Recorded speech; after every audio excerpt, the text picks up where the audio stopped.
Hello, ನಮಸ್ಕಾರ ರೀ. ಎಲ್ಲರಿಗೂ ನನ್ನ ಚಾನಲ್ಗೆ ಸ್ವಾಗತ ಮಾಡ್ತೀನಿ ರೀ. ಉಗಾದಿ ಹಬ್ಬ ಆದಮೇಲೆ ಉಗಾದಿ ಹಿಂದೆ ಮುಂದೆ ಮಕ್ಕಳಿಗೆ ಪರೀಕ್ಷೆಗಳು ಮುಗಿದು ಈಗ ಬ್ಯಾಸ್ಗೆ ರಜಾ ಬರ್ತದೆ. ಈ ಬ್ಯಾಸ್ಗೆ ರಜಾದಗಳು ನೋಡ್ರಿ ಭಾಳ ಮಂದಿ ಮನೆಯೊಳಗೆ ಮದುವೆ ಮುಂಜಿ ಕಾರ್ಯಕ್ರಮ ಇರ್ತಾವೆ. ಮತ್ತು ಅದೇ ಟೈಮ್ನಾಗ ಆಗಲಿ ಅಂತ ಅವರು ಇಟ್ಕೊಳ್ಳೋದು ಸಾಧ್ಯತೆ ಇರ್ತದೆ. ಯಾಕಂದ್ರೆ ಮಕ್ಕಳಿಗೆ ರಜಾ ಬಂದ್ರೆ ಅವರು ಬಂಧು ಬಳಗ ಎಲ್ಲರೂ ತಮ್ಮ ಕಾರ್ಯಕ್ರಮಕ್ಕೆ ಬರಲಿಕ್ಕೆ ಅನುಕೂಲ ಆಗ್ತದೆ ಅಂಥೇಳಿ ಅವಾಗ ಮಾಡ್ತಿರ್ತಾರೆ. ಸಾಧ್ಯ ಆದಷ್ಟು ಎಲ್ಲ ಇಂಥ ಕಾರ್ಯಕ್ರಮದೊಳಗೆ ಸೇರ್ತಿರ್ತಾರೆ. ಮನೆ ಒಳಗೆ ನೋಡ್ರಿ ಮದುವೆ ಮುಂಜಿ ಯಾವುದೇ ಠರವಾಗಲಿ ಇದಕ್ಕೆ ಠರವಾದ ಮೇಲೆ ಸಜ್ಜು ಮಾಡಬೇಕು. ಸಜ್ಜು ಮಾಡಬೇಕಾದ್ರೆ ನಾವು ಅದಕ್ಕೂ ಒಂದು ಒಳ್ಳೆಯ ದಿವಸ ನೋಡಿಕೊಂಡು ಸಜ್ಜಿಗೆ ಅಂದ್ರೆ ಈ ಸಜ್ಜು ಮಾಡ್ಲಿಕ್ಕೆ ಇದಕ್ಕೇನಂತಾರೆ ಸಜ್ಜಿಗೆ, ಇದಕ್ಕೆ ಒಂದು ಮುಹೂರ್ತ. ಆದರೆ ಏನಾಗ್ಯದ ನಮ್ಮವರೆಲ್ಲ ಸಜ್ಜಿಗೆ ಮುಹೂರ್ತ ಅಂದ ಕೂಡಲೇ ಇದೇನು ಸಜ್ಜಿಗೆ ಮುಹೂರ್ತ ಅನ್ನಿಸ್ತಿತ್ತು. ಸಜ್ಜು ಮಾಡ್ಕೊಳ್ಳಿಕ್ಕೆ ಇದು ಒಂದು ಮುಹೂರ್ತ, ಇದು ಸಜ್ಜಿಗೆ ಮುಹೂರ್ತ, ಇದು ಒಂದು ಪದ್ಧತಿ ನೋಡ್ರಿ. ಈ ಸಜ್ಜಿಗೆ ಮುಹೂರ್ತ ಹೆಂಗೆ ಮಾಡಬೇಕು ಮತ್ತು ಅವತ್ತಿನ ದಿವಸ ಏನೇನು ಮಾಡಬೇಕು ಅನ್ನೋದನ್ನು ನಾ ಇವತ್ತಿನ ದಿವಸ ಹೇಳ್ತೀನಿ ರೀ. ಈ ಸಜ್ಜಿಗೆ ಮುಹೂರ್ತ ಮಾಡಬೇಕಾದ್ರೆ ಕೆಲವರು ಈ ಪುರೋಹಿತರನ್ನ ಕೇಳ್ತಾರೆ. ನಮ್ಮಲ್ಲೆಲ್ಲ ಏನು ಮಾಡ್ತಿದ್ರು ರೀ, ಏಕಾದಶಿ ಇರಬಾರ್ದು, ಅಮಾವಾಸ್ಯೆ ಇರಬಾರ್ದು, ಮತ್ತು ಹೋಳಿ ಹುಣ್ಣಿಮೆ ಸಮೀಪ ಇರಬಾರ್ದು, ಹೀಗೆಲ್ಲ ನೋಡಿಕೊಂಡು ಒಂದು ಒಳ್ಳೆಯ ದಿವಸ ನೋಡಿಕೊಂಡು ಇಟ್ಕೊತಿದ್ರು. ಇದಕ್ಕೇನು ಅವ್ರನ್ನೇನು ಕೇಳಿರ್ತಿರ್ತಿದ್ದಿಲ್ಲ. ಆದರೆ ಈಗೀಗ ಕೆಲವ್ರು ಕೇಳ್ತಾರೆ, ಅದು ಅವ್ರವ್ರ ಇಷ್ಟಕ್ಕೆ ಬಿಟ್ಟಿದ್ದು. ಈಗ ನಮ್ಮ ಮನೆಯೊಳಗೆ ನಮ್ಮ ಹಿರಿಯರು ಮತ್ತು ನಮ್ಮ ಬಂಧು ಬಳಗದವ್ರ ಮನೆಯೊಳಗೆ ಈ ಸಜ್ಜಿಗೆ ಮುಹೂರ್ತಕ್ಕೆ ಏನೇನು ಮಾಡ್ತಿದ್ರು ಅದನ್ನು ನಾನು ತಿಳಿದಂಗೆ ತಿಳಿಸ್ಕೊಡ್ಲಿಕ್ಕತ್ತೀನಿ ರೀ. ನಾವು ಯಾವತ್ತಿನ ದಿವಸ ಸಜ್ಜಿಗೆ ಒಂದು ಮುಹೂರ್ತ ಮಾಡ್ಕೋಬೇಕಂತ ಇಟ್ಕೊಂಡಿರ್ತೀವಿ. ಅವತ್ತಿನ ದಿವಸ ಮನೆಯ ದೊಡ್ಡ ಮುತ್ತೈದೆ ಮುಂಜಿ ಮಾಡ್ಕೊಳ್ಳೋಂಥ ಹುಡುಗ ಇರಲಿ ಅಥವಾ ಹೆಣ್ಣು ಗಂಡು ಮದುವೆ ಮಾಡ್ಕೊಳ್ಳೋಂಥವ್ರು ಇರಲಿ, ಅವತ್ತಿನ ದಿವಸ ಅವರಿಗೆ ಎಣ್ಣೆ ಹಚ್ಚಿ ಅವರಿಗೆ ಅಭ್ಯಂಜನ ಸ್ನಾನ ಮಾಡಿಸ್ತಾರೆ. ಈ ಎಣ್ಣೆ ಹಚ್ಚಬೇಕಾದ್ರೂ ಸಹಿತ ನೋಡ್ರಿ ರಂಗೋಲಿ ಹಾಕಿ ಸ್ವಲ್ಪ ಅರಿಶಿನ ಕುಂಕುಮ ಹಾಕಿ ಅದರ ಮೇಲೆ ಮಣಿ ಇಟ್ಟು ಅವ್ರನ್ನ ಕೂಡಿಸಿ ಒಂದು ಬೆಳ್ಳಿ ಬಟ್ಲದಾಗ ಒಂದು ಕೊಬ್ಬರಿ ಎಣ್ಣೆ, ಯಾರು ಕೊಬ್ಬರಿ ಎಣ್ಣೆ ಉಪಯೋಗ ಮಾಡ್ತಾರೆ, ನಮ್ಮ ಕಡೆ ಎಲ್ಲರೂ ಕೊಬ್ಬರಿ ಎಣ್ಣೆನೇ ಮಾಡ್ತಾರೆ ಬಿಡ್ರಿ.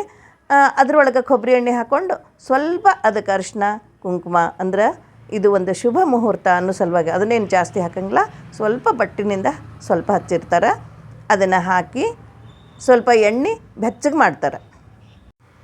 ಮುಂಜಿ ಆಗುವಂಥ ಆ ಹುಡುಗನಿಗೆ ಅಥವಾ ಮದುಮಕ್ಕಳು ಯಾರು ಇರ್ತಾರೆ ಅವರಿಗೆ ಕುಂಕುಮ ಹಚ್ಚಿ ಆಮೇಲೆ ಅವರಿಗೆ ಎಣ್ಣೆ ಹಚ್ಚೋ ಶಾಸ್ತ್ರ ಮಾಡ್ತಾರೆ. ಮೊದಲು ಭೂಮಿಗೆ 5 ಬಟ್ಟು ಎಣ್ಣೆ ಬಟ್ಟು ಇಡ್ತಾರೆ. ಆಮೇಲೆ ಅವ್ರಿಗೆ ಕಾಲು ಅಂದರೆ ಹೆಬ್ಬೆರಳುಗಳಿಗೆ ಸ್ವಲ್ಪ ಎಣ್ಣೆ ಹಚ್ತಾರೆ.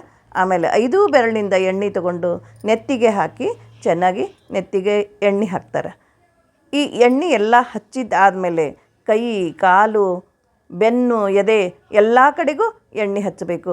ಕಾಲಿಗಂತೂ ಹಚ್ಚಲೇಬೇಕು. ಯಾಕಂದ್ರೆ ನಮ್ಮಲ್ಲಿ ಹೇಳ್ತಿದ್ರು, ಕಾಲಿಗೆ ಹಚ್ಚದೇ ಇದ್ರೆ ಅವ್ರ ಮನೆ ಒಳಗೆ ಈ ಎತ್ತು ಆಕಳ ಕಟ್ತಾರಲ್ಲ, ಆ ಗೋದಾನಿ ಒಳಗೆ ನಾವು ಆ ಗೂಟ ಆಗಿ ಬರ್ತೀವಿ ಅಂದ್ರೆ ಮುಂದಿನ ಜನ್ಮನಾಗ ಗೂಟ ಆಗ್ತೀವಿ. ಅದಕ್ಕೆ ನೆನಪಲೆ ಎಣ್ಣೆ ಹಚ್ಚವರು. ಆಮೇಲೆ ಏನಾಗ್ತದೆ, ಅವ್ರು ಹಿರಿ ಮುತ್ತೈದೆ ಇರ್ತಾರಲ್ಲ ಸಣ್ಣವರೆಲ್ಲ ಆಮೇಲೆ ಅವರಿಗೆ ನಮಸ್ಕಾರ ಮಾಡ್ತಾರೆ. ಹಿರಿಯರು ಸಣ್ಣವ್ರಿಗೆ ಎಣ್ಣೆ ಹಚ್ಚು ಮುಂದೆ ಇದನ್ನು ಹೇಳ್ತಿದ್ರು, ಅಶ್ವತ್ಥಾಮ ಬಲಿರ್ವ್ಯಾಸೋ ಹನುಮಾಶ್ಚ ವಿಭೀಷಣ ಕೃಪ ಪರಶುರಾಮಶ್ಚ ಸಪ್ತೈತೆ ಚಿರಂಜೀವಿನಃ. ಈ ರೀತಿ ಚಿರಂಜೀವಿಯಾಗುವಂಥ ಆಶೀರ್ವಾದ ಮಾಡಿ ಎಣ್ಣೆ ಹಚ್ತಿದ್ರು.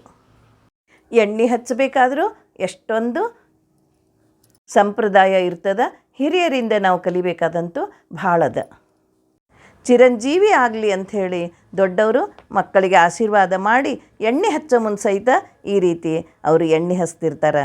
ಇದಕ್ಕೆ ಒಂದು ಹಾಡದ. ಆಮೇಲೆ ನಾ ಈ ಎಣ್ಣೆ ಹಚ್ಚೋ ಹಾಡುಗಳನ್ನು ಹೇಳ್ತೀನಿ. ಅವತ್ತಿನ ದಿವಸ ದೊಡ್ಡವರೇ ನೀರು ಹಾಕಿ ಅವ್ರಿಗೆ ಸ್ನಾನಕ್ಕೆ ಹಾಕ್ತಾರೆ. ಆಮೇಲೆ ಸ್ನಾನ ಆದಮೇಲೆ ಸ್ವಲ್ಪ ಲಾಸ್ಟಿಗೆ ನೀರು ಕೈಯಲ್ಲಿ ತಗೊಂಡು ಕಲ್ಕಣಿಯಾಗು, ಕರ್ಕಿ ಬೇರಾಗು, ಅಗಸಿ ಮುಂದಿನ ಬೋರ್ಗಲ್ಲಾಗು ಅಂತ ಅವಾಗೂ ಸಹಿತ ಆಶೀರ್ವಾದ ಮಾಡ್ತಾರೆ. ಎಷ್ಟೊಂದು ದೊಡ್ಡವರ ಹಾರೈಕೆ ಇರ್ತದೆ ಅಂತಂದ್ರೆ ದೊಡ್ಡವ್ರ ಜೋಡಿ ಬೆಳೆದಾಗನೇ ಎಲ್ಲನೂ ನಮಗೆ ಗೊತ್ತಾಗ್ತಿರ್ತದೆ. ಈಗ ನಮ್ಮ ಮನೆ ಒಳಗೆ ಮುಂಜಿ ಮಾಡಬೇಕಾದ್ರೆ, ಮಕ್ಕಳಿಗೆ ಮದುವೆ ಮಾಡ್ಬೇಕಾದ್ರೆ ಈಗ ಆ ದೊಡ್ಡವರ ಸ್ಥಾನ ನಾವು ತಗೊಂಡು ನಮ್ಮ ಮಕ್ಕಳಿಗೂ ನಾವು ಇದೇ ರೀತಿ ಮಾಡಬೇಕು. ಅವತ್ತಿನ ದಿವಸ ಮನೆಯೊಳಗಿನ ದೇವರಿಗೆ ಪೂಜೆ ಮಾಡಿ ಸಿಹಿ ಅಡುಗೆ ಮಾಡಿ ನೈವೇದ್ಯ ಮಾಡಿ ಎಲ್ಲರೂ ಊಟ ಮಾಡ್ತಾರೆ. ಇನ್ನು 4-5 ಸುಮಾರು ನೋಡಿರಿ, ನಮ್ಮ ಉತ್ತರ ಕರ್ನಾಟಕದ ಕಡೆ ಅವತ್ತಿನ ದಿವಸ ಒಂದು 4-5 ಮಂದಿ ಮುತ್ತೈದೆಯರನ್ನ ಕರೆದು ಅವತ್ತು ಗೌಲಿ, ಮಾಲ್ತಿ, ಬಟಿವಿ, ಪರಡಿ, ಸೌತಿ ಬೀಜ ಇಂಥವೆಲ್ಲ ಮಾಡುವಂಥ ಒಂದು ಕಾರ್ಯಕ್ರಮ ಇಟ್ಕೊಂಡಿರ್ತಾರೆ. ಇದು 5 ದಿನಸದ ಕಾಳು ಬೇಕೇ ಬೇಕಾಗ್ತದೆ. ಇದು ಮಡಿಯಿಂದ ಏನು ಮಾಡೋಂಗಿಲ್ಲ. ಈ 5 ದಿನಸ ಕಾಳು ಚಿರೋಟಿ ರವೆ, ಮೈದಾ ಅಥವಾ ನಮ್ಮ ಕಡೆ ಪಿಟ್ಟೆದ ಹಿಟ್ಟು ರವೆ ಅಂತ ತೆಗೆಸ್ತಿರ್ತಾರೆ. ಗೋಧಿ ಬಿಸಿಸಿ ಯಾವುದೇ ಇರಲಿ, ಭಾಳ ಮಾಡೋಂಗಿಲ್ಲ. ಒಂದು ಸಣ್ಣ ಲೋಟದಲ್ಲೇ ಅದನ್ನು ತಗೊಂಡು ಹಾಲಿನಲ್ಲಿ ಕಲಸಿ ಇಟ್ಟಿರ್ತಾರೆ. ಗಟ್ಟಿ ಕಲಿಸ್ಬೇಕು. ಹೆಂಗೆ ಕಲಿಸ್ಬೇಕು ಅಂತ ನಾನು ತೋರಿಸ್ತೀನಿ. ಈಗ ಇದನ್ನೇ ಮಾಡಿ ನಾನು ನಿಮ್ಗೆ ತೋರಿಸ್ಲಿಕ್ಕತ್ತೀನಿ. ಒಂದು ಸಣ್ಣ ವಟ್ಕದಾಗ ಚಿರೋಟಿ ರವೆ, ಮೈದಾ ಸೇರಿದ್ದು ತೊಗೊಂಡಿನಿ. ಬರೀ ಚಿರೋಟಿ ರವೆ ತೊಗೊಂಡ್ರು ಚಲೋ ಆಗೋದಿಲ್ಲ, ಮೈದಾ ತೊಗೊಂಡ್ರು ಚಲೋ ಆಗೋದಿಲ್ಲ. ನಮ್ಮ ಕಡೆ ಪಿಟ್ಟೆ ರವೆ ಮಾಡಿಸ್ತಾರೆ. ಇಲ್ಲ ಅಂದ್ರೆ ಗೋಧಿ ಹಿಟ್ಟೆ ಒಂದು ಸಣ್ಣ ಲೋಟದಾಗ ತೊಗೊಂಡು ಅದಕ್ಕೆ ಈ ಹಾಲಿನಿಂದ ಕಲಸಿ ಇಡಬೇಕು. ಕಲಿಸುವಾಗ ಗಟ್ಟಿಯಾಗಿ ಕಲಿಸ್ಬೇಕು. ಸ್ವಲ್ಪ ಹಾಲು ಹಾಕ್ಕೊಂಡು ಗಟ್ಟಿಯಾಗಿ ಕಲಿಸ್ಬೇಕು. ನೋಡಿರಿ, ಈಗ ಸ್ವಲ್ಪ ಅಗಲಾಗಿ ಮಾಡಿಕೊಂಡು ಸ್ವಲ್ಪ ಹಾಲು ಹಾಕ್ಕೊಂಡು ಕಲಿಸ್ತೀನಿ. ಒಮ್ಮೆಲಿಗೆ ಜಾಸ್ತಿ ಹಾಲು ಹಾಕ್ಕೊಂಡ್ರೆ ಅಳ್ಳಕ್ಕಾಗ್ಬಿಟ್ರೆ ಕಷ್ಟ ಆಗ್ತದೆ ಅದನ್ನು. ಯಾಕಂದ್ರೆ ಮಾಡುವಾಗ ಅದು ಕೈಯಿಂದ ಮಾಡಲಿಕ್ಕೆ ಬರೋಂಗಿಲ್ಲ. ಅದಕ್ಕೆ ಸ್ವಲ್ಪ ಹಾಲು ಹಾಕ್ಕೊಂಡು ಕಲಿಸ್ಬೇಕು. ಗಟ್ಟಿ ಆಗಬೇಕು. ಒಟ್ಟಿನ ಮೇಲೆ ಮತ್ತೆ ಹಾಕ್ಕೊಂಡು ಕಲಿಸ್ಬೇಕಷ್ಟೇ. 1-2-3 ಸಲ ಹಾಕ್ಕೊಂಡ್ರೂ ನಡೀತದೆ, ಆದರೆ ಅಷ್ಟೇ ಹಾಕ್ಕೊಂಡು ಕಲಿಸ್ತಿರ್ಬೇಕು. ನೋಡಿರಿ, ಈಗ ಹಿಂಗೆ ಗಟ್ಟಿ ಆಗಬೇಕು. ಜೋರಾಗಿ ಹಿಂಗೆ ಮಾಡಿದ್ರೆ ಅವಾಗ ಅದು ಒಳಗೆ ಹೋಗ್ಬೇಕಷ್ಟೆ. ಇವಾಗ ಒತ್ತಿ ನೋಡ್ತೀನಿ ರೀ, ಈ ರೀತಿ ಗಟ್ಟಿ ಆಗಬೇಕು. ಈಗ ಇದಕ್ಕೆ ಸ್ವಲ್ಪ ತುಪ್ಪ ಹಚ್ಚಿ ಮುಚ್ಚಿ ಇಟ್ಬಿಟ್ರಿ. 1-2 ಗಂಟೆ ಮುಚ್ಚಿಟ್ರೆ ಸಾಕು. ಅಥವಾ ನಾವು ಅಡುಗೆ ಮಾಡೋಕ್ಕಿಂತಲೂ ಮುಂಚೆ ಹಾಲಿನೊಳಗೆ ಕಲಸಿಟ್ಟು ಆ ಕಡೆ ಅಡುಗೆ ಮಾಡ್ಬೋದು. ಕೈಗೆ ಸ್ವಲ್ಪ ತುಪ್ಪ ಹಚ್ಕೊಂಡು ಇದನ್ನು ರೋಲ್ ಮಾಡಿಕೊಂಡು ಅದರೊಳಗೆ ಸ್ವಲ್ಪ ಹಿಟ್ಟು ತೊಗೊಂಡು ಮತ್ತು ಅದಕ್ಕೂ ಇನ್ನೊಮ್ಮೆ ಸ್ವಲ್ಪ ತುಪ್ಪ ನೋಡಿರಿ, ಸ್ವಲ್ಪ ಹಚ್ಚಬೇಕು, ಭಾಳ ಹಚ್ಚಂಗಿಲ್ಲ. ಭಾಳ ಹಚ್ಚಿರ ಜೀರಿ ಆಗಿಬಿಡ್ತದೆ. ಅದಕ್ಕೆ ಅದನ್ನು ಹಿಂಗೆ ಹೊಸದು ಸಣ್ಣಗೆ ಮಾಡಿಕೊಂಡು ನಾವೇನಂತೀವಿ ಬಳ್ಳಿ ಅಂತ ಹೇಳ್ತಾರೆ ನಮ್ಮ ಕಡೆ. ಬಳ್ಳಿ ಮಾಡಿ ನಮ್ಮಲ್ಲಿ ದೊಡ್ಡವ್ರು ಬಳ್ಳಿ ಮಾಡಿ ಕೊಡೋರು. ಯಾರು ಮಾಡಲಿಕ್ಕೆ ಕೂಡ್ತಾರಲ್ಲ ಅವ್ರಿಗೆಲ್ಲ 4 ಬಳ್ಳಿ ಕೊಟ್ಟರೆ ಅವರು ಅದನ್ನು ಮಾಡೋದು ಹೆಂಗಂತ ತೋರಿಸ್ತೀನಿ. ನೋಡಿರಿ, ಹಿಂಗೆ ಮಾಡಿ ಅದನ್ನು 4 ಸೇರಿಸಿ 4 ತುಂಡು ಮಾಡಿ ಮತ್ತು ಇದನ್ನು ಹಿಟ್ಟು ಇಡ್ಬೇಕಾದ್ರೆ ಹಾಗೆ ಇಡಬಾರ್ದು. ಚಲೋ ಒಂದು ಅರ್ಬಿ ಕಡಿಕೆ ನಾನೇನು ಮಾಡ್ತೀನಿ, ಚಲೋ ಒಂದು ಕೈ ವಸ್ತ್ರ ಒದ್ದೆ ಮಾಡ್ಕೊಂಡು ಇಟ್ಕೊಂಡು ಇದನ್ನು ಹಚ್ಚಿ ಇಡಬೇಕು. ಅದು ಈಗಂತೂ ಬ್ಯಾಸ್ಗೆ ಇತ್ತಂದ್ರೆ ಲಘುನ ಒಣಗಿಬಿಡ್ತದೆ. ಒಣಗೂಬಾರ್ದು, ಅಗದಿ ಭಾಳ ಒದ್ದಿನೂ ಇರಬಾರ್ದು. ಈ ರೀತಿ ಬಳ್ಳಿ ಮಾಡಿ ಹಿಂಗೆ ಮಾಡಿ ಇವತ್ತರನ್ನ ಹಚ್ಚಿ ಇಟ್ಬಿಡ್ತಾರೆ. ನಾವು 4-5 ಮಂದಿ ಯಾಕೆ ನಮ್ಮ ಹಳ್ಳಿ ಕಡೆ ಭಾಳ ಮಂದಿ ಬರ್ತಿದ್ರು. ಎಲ್ಲರೂ ಸೇರಿ ಮಾಡುವಾಗ ಏನು 1 ತಾಸಿನಾಗ ಎಲ್ಲ ಮುಗಿಸ್ಬಿಟ್ಟು. ಭಾಳ ಮಂದಿ ಮಾಡ್ಲಿಕ್ಕೆ ಬಂದ್ರೆ ಪೇಪರ್ ಹಾಕೋರು. ಇಲ್ಲ ಅಂತಂದ್ರೆ ಒಂದು ಟ್ರೇ ಕೊಟ್ಟು ಈ ರೀತಿ ಟ್ರೇದಾಗ ಮಾಡಲಿಕ್ಕೆ ಸರಳ ಆಗ್ತದೆ. ಈಗ ನೋಡಿರಿ, ಮೊದಲಿಗೆ ಹಿಂಗೆ ಎಳೆ ಅವರು ಮಾಡಿಟ್ಟಿದ್ರು ಸಹಿತ ಇನ್ನೂ ಎಳೆ ಮಾಡಿಕೊಂಡು ಗುಂಡಾಗೆ ಮಾಡ್ತಾರೆ. ಸ್ವಲ್ಪ ತಗೊಂಡು ಗುಂಡಾಗೆ ಮಾಡ್ತಾರೆ. ಯಾಕಂದ್ರೆ ಬಟವಿ ಮಾಡಿದ್ರೆ ಬಟ್ ಇಟ್ಟಂಗೆ ಚಲೋ ಆಗ್ತದೆ ಅನ್ನೋ ಸಲುವಾಗಿ ಮೊದಲು ಶುರು ಮಾಡಬೇಕಾದ್ರೆ ಬಟವಿಯಿಂದ ಶುರು ಮಾಡ್ತಾರೆ. ನೋಡಿರಿ, ಗುಂಡಾಗೆ ಮಾಡಿ ಹಾಕ್ಲಿಕ್ಕತ್ತಾರೆ. ಈಗ ನೋಡಿರಿ, ಇದು ಗೌಲಿ. ಈಗ ಸುಮ್ಮನೆ ಹಿಂಗೆ ತೊಗೊಂಡು ತಿರುಗಿಸಿ ಸ್ವಲ್ಪ ಕಟ್ಟಾಗ್ತಾ ಇರ್ತದೆ. ಇದಕ್ಕೆ ಗೌಲಿ ಅಂತಾರೆ. ಸಣ್ಣದಾಗಿ ಬೀಳ್ತಾ ಇರ್ತದೆ. ಇದು ಏನಂದ್ರೆ ಶಾವ್ಗೆ ಹಂಗೆ ಅಷ್ಟು ಸಣ್ಣ ಇರೋಂಗಿಲ್ಲ, ಆದರೆ ಸ್ವಲ್ಪ ದಪ್ಪ ಇರ್ತದೆ. ಸಣ್ಣದಾಗಿ ಕಟ್ ಮಾಡೋದು, ಹಾಕೋದು. ಇದಕ್ಕೆ ಗೌಲಿ ಅಂತಾರೆ. ಈ ಗೌಲಿ ಪಾಯಸ ಅಂತೂ ಭಾಳ ರುಚಿ ಇರ್ತದೆ ನೋಡಿರಿ. ಬ್ಯಾಸ್ಗೆ ದಿವಸ ಬಂತಂದ್ರೆ ಎಲ್ಲರೂ ದೊಡ್ಡವರು ಈ ಗೌಲಿ ಮಾಡೋದು ಇಟ್ಕೊಂಡಿರ್ತಾರೆ. ಸಣ್ಣ ಮಕ್ಕಳನ್ನೆಲ್ಲ ಕರೆದು ಅವ್ರಿಗೆಲ್ಲ ಅಭ್ಯಾಸ ಮಾಡಿಸ್ತಾರೆ. ಹಳ್ಳಿ ಒಳಗಿದೆಲ್ಲ ಭಾಳ ಚಂದ ಇರ್ತದೆ. ಮತ್ತು ಆ ರಜದೊಳಗೆ ಮಕ್ಕಳಿಗೆ ಬೇರೆ ಏನೂ ಇರೋಂಗಿಲ್ಲಲ್ಲ, ಇದು ಒಂದು ಕಲೀಲಿಕ್ಕೆ ಅವಕಾಶ.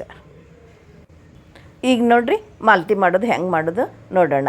ಸ್ವಲ್ಪ ಹಿಟ್ಟು ತೊಗೊಂಡು ಕೈನಿಂದ ಸ್ವಲ್ಪ ಒಂದು ಅರ್ಧ ಇಂಚಿನಷ್ಟು ಉದ್ದ ಮಾಡಿಕೊಂಡು ಅದನ್ನು ಕಲ್ಲಿಗೆ ಹೆಬ್ಬೆರಳಿನಿಂದ ಹಿಂಗೆ ಒತ್ತಬೇಕು. ಅದು ಮುರುಗಿ ಆಗಿ ಬೀಳ್ತದೆ. ಇದನ್ನು 1-2 ಸಲ ನೋಡಿದ್ರೆ ಬಂದುಬಿಡ್ತದೆ. ಭಾಳ ಸರಳದ ಬಿಡ್ರಿ ಇದು. ಈ ರೀತಿ ಮುರುಗಿ ಇದಕ್ಕೆ ಕೆಲವ್ರು ಚಿಗರಿ ಕೋಡ್ ಅಂತಾರೆ, ನಮ್ಮ ಕಡೆ ಮಾಲ್ತಿ ಅಂತಾರೆ. ಎರಡೂ ಒಂದೇ. 5 ದಿನಸಿನ ಕಾಳಿನೊಳಗೆ ಇದು ಒಂದು. ಇದ್ರ ಜೋಡಿನ ಅಂಗೈಯಾಗ ಸ್ವಲ್ಪ ಹಿಟ್ಟು ತಗೊಂಡು ಸಣ್ಣಾಗಿ ಹೊಸದ್ರೆ ಇದು ಒಂದು 4 ಎಳೆ ಶಾವ್ಗಿನೂ ಮಾಡಿ ಅದ್ರ ಜೋಡಿ ಇಡ್ತಾರೆ. ಈಗ ನೋಡಿ ಕೆಳಗೆ ಕಾಣಿಸ್ತದ ಗೌಲಿ, ಈಗ ಸ್ಪಷ್ಟವಾಗಿ ಕಾಣಿಸ್ತದ, ಅದು ಗೌಲಿ, ಇದು ಶಾವ್ಗಿ. ಈ ರೀತಿ ಒಂದು 8-10 ಎಳೆ ಆಗಲಿ 4 ಎಳೆ ಆಗಲಿ ಎಷ್ಟಾಗ್ತದ ಅಷ್ಟು ತೆಳ್ಳಗೆ ಹಿಂಗೆ ಮಾಡಿ ಅದರಲ್ಲಿ ಹಾಕಬೇಕು. ಈಗ ಸೌತಿ ಬೀಜ ಮಾಡೋದು ಅಂತ ಹೆಂಗೆ ಹೇಳ್ತೀನಿ. ಈ ಗೌಲಿ ಕಡಿಯೋ ಮುಂದೆ ಅಂದ್ರೆ ಕೈನಿಂದ ಹಿಂಗೆ ಕಟ್ ಮಾಡಿ ಹಾಕ್ತೀವಲ್ಲ, ಅದಕ್ಕೆ ಗೌಲಿ ಕಡಿಯೋದು ಅಂತಾರೆ. ಗೌಲಿ ಕಡಿಯೋದಾದ್ರೆ ಗೌಲಿ ಆದ್ರೆ ತೆಳ್ಳಗೆ ಮಾಡ್ತೀವಿ, ಇವನ್ನ ಸ್ವಲ್ಪ ದಪ್ಪ ದಪ್ಪ ಮಾಡ್ತೀವಿ. ಇದು ಹಿಂಗೆ ಗೌಲಿ ಕಡಿದು ಇದು ದಪ್ಪ ದಪ್ಪ ಮಾಡ್ಕೊಂಡು ಆದಮೇಲೆ ಇದನ್ನು ಒಂದು 5-10 ನಿಮಿಷ ಬಿಡಬೇಕು. ಪೂರ್ತಿ ಒದ್ದಿ ಇರುವಾಗ ಮಾಡ್ಲಿಕ್ಕೆ ಆಗಂಗಿಲ್ಲ. ಆಮೇಲೆ ಹಸಿ ಕಲ್ಲಾಗಲಿ ಅಥವಾ ನಮ್ಮದು ಯಾವುದೋ ಕಲ್ಲಾಗಲಿ ಅದ್ರ ಮೇಲೆ ಇದನ್ನೆಲ್ಲ ಹಾಕಿ ನಿಧಾನ ಒಂದೊಂದು ಬಿಡಿ ಬಿಡಿ ಹಾಕಬೇಕು. ಒಂದು ವಾಟ್ಗ ಫ್ಲ್ಯಾಟಾಗಿರಬೇಕು. ಅದನ್ನು ತೊಗೊಂಡು ಹಿಂಗೆ ಒತ್ತಿದ್ರೆ ಅದು ಸೌತಿ ಬೀಜದಂಗೆ ಆಗ್ತದೆ. ಹಿಂಗೆ ಅಷ್ಟಷ್ಟೇ ಒತ್ಕೊಂಡು ಅದನ್ನು ಅಂಚಿನಿಂದ ತಗೊಳ್ಳೋದು ಹೆಂಗೆ ಹೇಳ್ತೀನಿ. ಈ ರೀತಿ ಒತ್ತಿ ಇದು ಸೌತಿ ಬೀಜ ಮಾಡ್ತಾರೆ. ಹಿಂಗೆ ಸ್ವಲ್ಪ ಅಗಲಾಗಿ ಹಾಕೋದು, ಒತ್ತೋದು, ಮತ್ತು ಅದನ್ನು ವಾಟ್ಗಾದ ಅಂಚಿನಿಂದ ಅವ್ರಿಗೆ ಅಷ್ಟಷ್ಟೇ ತಕ್ಕೊಳ್ಳೋದು. ನೋಡಿರಿ, ಹಿಂಗೆ ಇದನ್ನು ಸೌತಿ ಬೀಜ ಮಾಡ್ತಾರೆ. ಇದು ಸರಳ ಅಲ್ವಾ? ಸರಳ ಮಾಡ್ಬೋದು, ಏನೂ ತ್ರಾಸಿಲ್ಲ. ಒಂದು ಸರಿ ನೋಡ್ಕೊಂಡ್ರೆ ನೀವು ಮಾಡಿಬಿಡ್ತೀರಿ. ಶಾಸ್ತ್ರಕ್ಕಾದರೂ ಇದನ್ನು ಮಾಡಲೇಬೇಕು. ಇದು 5 ದಿನಸಿನ ಕಾಳಿನಾಗ ಇದು ಒಂದು. ಈಗ 5 ಆಯ್ತಲ್ವ, ಶಾವ್ಗಿನ ಹಿಡ್ಕೊಂಡ್ರೆ. ಕೆಲವರು ಶಾವ್ಗಿ ಮಡಿಲೆ ಮಾಡ್ತಾರೆ. ಆದ್ರೆ ಈ 5 ದಿನಸಿನ ಕಾಳಿನೊಳಗೆ ಇನ್ನೊಂದು ಮಾಡ್ತಾರೆ. ಏನಂದ್ರೆ ಇದಕ್ಕೆ ಪರಡಿ ಅಂತ ಹೇಳ್ತಾರೆ. ಈ ಬಟ್ವಿನೇ ಸ್ವಲ್ಪ ದೊಡ್ಡ ಸೈಜು ಮಾಡಿಕೊಂಡು ಆ ಬಟ್ವಿನ ಸ್ವಲ್ಪ ಆರಬೇಕು. ಅಗ್ದಿ ಹಸಿಯಾಗಿ ಇರುವಾಗೂ ಮಾಡಲಿಕ್ಕಾಗಂಗಿಲ್ಲ, ಅಗ್ದಿ ಆರಿದ ಮೇಲೂ ಮಾಡಲಿಕ್ಕಾಗಂಗಿಲ್ಲ. ಸ್ವಲ್ಪ ಒಂದು 2 ನಿಮಿಷ ಆದಮೇಲೆ ಈಗ ನೋಡಿರಿ, ಒಂದೊಂದನ್ನಾಗಿ ನಡ್ಬರ್ಕ ಹಿಂಗೆ ಚುಚ್ಚಿದ್ರೆ ಅದು ಬುಟ್ಟಿ ಪರಡಿ ಹಂಗೆ ಆಗ್ತದೆ. ಇದಕ್ಕೆ ಪರಡಿ ಅಂತ ಮಾಡ್ತಾರೆ. ಕೆಲವ್ರು ಪರಡಿ ಮಾಡ್ತಾರೆ, ಕೆಲವ್ರು ಮಾಡಂಗಿಲ್ಲ.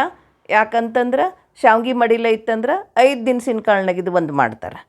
ಎಲ್ಲ 5 ದಿನಸದ ಕಾಳು ಸೇರಿಸಿ, ಈಗ ಮುಂಜಾನೆ ಮಾಡೋದಿತ್ತಂದ್ರೆ ಮಾತೃ ಭೋಜನಕ್ಕೆ ಮಡಿಯಿಂದ ಹಾಕಿರಂಗಿಲ್ಲ, ಅವಾಗ 5 ದಿನಸದ ಕಾಳಿಂದು ಆವಾಗ ಪಾಯಸ ಮಾಡಿ ಹಾಕ್ತಾರೆ. ಇನ್ನು ಲಗ್ನ ಇತ್ತಂದ್ರೆ ಅವಾಗ ರುಕ್ಕೋತದ ದಿವಸ ಈ 5 ದಿನಸದ ಕಾಳನ್ನು ಬೇರೆ ಬೇರೆ ಪಾಯಸ ಮಾಡಿ ಆ ಭೂಮದ ಭಾಂಡಿ ಒಳಗೆ ಹಾಕಿ ಇಡ್ತಾರೆ. ಮತ್ತು ಕೆಲವರು ಆ ವರ್ಗ ಊಟದಾಗ ಅಂದ್ರೆ ರುಕ್ಕೋತ್ ಅಂತ ಹೇಳಿ ಎಲೆ ಜೋಡಿಸಿರ್ತಾರಲ್ಲ, ಅವಾಗ ಇದ್ರ ಪಾಯಸನೂ ಕೆಲವರು ಅವಾಗ ಹಾಕ್ತಾರೆ. ರುಕ್ಕೋತನು ಮಡಿಯಿಂದ ಹಾಕಿರಂಗಿಲ್ಲ, ಅದಕ್ಕೆ ಇದನ್ನು ಆ ಟೈಮ್ದಾಗ ಮಾಡಿ ಹಾಕ್ತಾರೆ. ಇದೆಲ್ಲ ಆದಮೇಲೆ ಮನೆ ಒಳಗೆ ಯಾವ ಕಾರಣ ಇಟ್ಕೊಂಡಿರ್ತಾರೆ, ಅವ್ರ ತಂದೆ ತಾಯಿ ಮತ್ತು ಮುಂಜಾನೆ ಮಾಡು ಹುಡುಗಿದ್ರೆ ಮುಂಜಾನೆ ಮಾಡು ಹುಡುಗ, ಇಲ್ಲಾಂದ್ರೆ ನೋಡ್ರಿ ಈಗ ಮಗ ಕೂತನ್ನ ಅವನಿಗೆ 3 ಜನ ಇನ್ನೊಂದು ಹುಡುಗಿ ಯಾರನ್ನಾರ ಕೂಡಿಸಿ 4 ಜನಕ್ಕೆ ಆರತಿ ಮಾಡ್ತಾರೆ. ಬಂದು ಮುತ್ತೈದೆಯರು ಮಾಡ್ತಾರೆ. ಮತ್ತು ಅವರಿಗೆ ಮಾಡೋರು ಬೇಕಲ್ಲ, ಆರತಿ ಮಾಡಬೇಕಾದ್ರೆ ಎಲ್ಲ ಮುತ್ತೈದೆಯರು ಬೇಕು. ಅದಕ್ಕೆ ಅವ್ರು ಬಂದಾಗನ ಆರತಿ ಇದ್ರೂ ಇಟ್ಕೊಂಡಿರ್ತಾರೆ. ಆರತಿ ಮಾಡಿ ಆಶೀರ್ವಾದ ಮಾಡ್ತಾರೆ. ಆಮೇಲೆ ಅವ್ರಿಗೆ ಕೊಬ್ಬರಿ ಸಕ್ಕರೆ ಕೊಡ್ತಾರೆ. ಆಮೇಲೆ ಕರೆದಿರುವಂಥ ಮುತ್ತೈದೆಯರನ್ನ ಎಲ್ಲರನ್ನೂ ಕೂಡಿಸಿ ಅರಿಶಿನ ಕುಂಕುಮ ಕೊಟ್ಟು ಅವ್ರಿಗೇನು ಸಾಧ್ಯ ಅದನ್ನು ಕೊಟ್ಟು ಉಡಿ ತುಂಬಿ ಅವ್ರನ್ನ ಕಳಿಸ್ತಾರೆ. ಇಷ್ಟು ಮಾಡುವಂಥ ಪದ್ಧತಿ. ಇದಲ್ಲದೆ ಸಂಜಿನಾಗ ಮನೆ ಮಂದಿ ಎಲ್ಲ ಹೋಗಿ ದೇವಸ್ಥಾನಕ್ಕೆ ಹೋಗಿ ಕಾಯಿ ಒಡಿಸ್ಕೊಂಡು ದೇವರಿಗೆ ಕೈ ಮುಗಿದು ಬರ್ತಾರೆ. ಈ ಸಜ್ಜಿಗೆ ಮುಹೂರ್ತ ಇದನ್ನೇನು ಮಾಡಿರ್ತಾರಲ್ಲ, ಇವತ್ತಿನ ದಿವಸ ಒಂದು ಅಂಗಡಿಗಳಿಗೆ ಹೋಗಿ ಅರಿಶಿಣ ಕುಂಕುಮ ಕೊಬ್ಬರಿ ಬಟ್ಲು ಮತ್ತು ಉತ್ತತ್ತಿ ಅಂತ ಹೇಳ್ತೀವಿ, ಅರಿಶಿಣ ಬೇರು, ಬಾದಾಮು, ಅಡಿಕೆ, ಬಾದಾಮು ಸಿಪ್ಪಿ ಇರುವಂಥದ್ದು ಇರಬೇಕು.